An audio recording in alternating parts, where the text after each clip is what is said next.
பூர்வீக வீடை இடிச்சிட்டு கட்டுறது தாராளமாக கட்டலாம். பூர்வீக வீடு எப்படி இருந்துச்சு நமக்கு அதை பற்றி நமக்கு தெரியாது. பட் அதில் நீங்கள் கட்டுறீங்க அப்படின்னா ஒரு ரைட் கன்சல்டண்ட்டை வைத்துக்கிட்டு வீடு கட்டுறது சிறப்பு. சுவாரஸ்யமான விஷயம் என்ன அப்படின்னா, நீங்கள் பூர்வீக வீடு மாதிரி தான் நீங்கள் இப்போ குடியிருக்கிற வீடு இருக்கும். இப்போ இருக்கிற வீடு மாதிரி தான் நீங்கள் வீட்டை கட்டுவீங்க. ஸோ சைக்கிளாக பார்த்தீங்கன்னா ஒரு ஆர்டர் வைஸ் பார்த்தீங்கன்னா பூர்வீக வீடு நீங்கள் எந்த மாதிரி வீட்டில் இருந்தீங்களோ அதே மாதிரி வீடு தான் மீண்டும் அந்த இடத்துல வடிவமைப்பீங்க. ஸோ ஒரு பூர்வீக வீடு உங்களுக்கு வாஸ்துப்படி சரியாக இருந்ததுன்னா உங்களுக்கு மறுபடியும் எந்த பிரச்சனையும் வராது.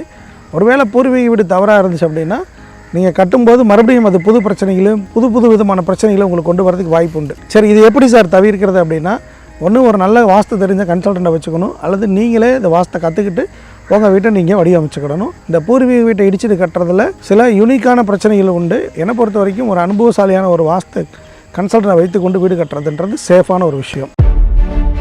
நான் வாஸ்து பிளான் இன்ஜினியர் கிருஷ்ணராஜன்.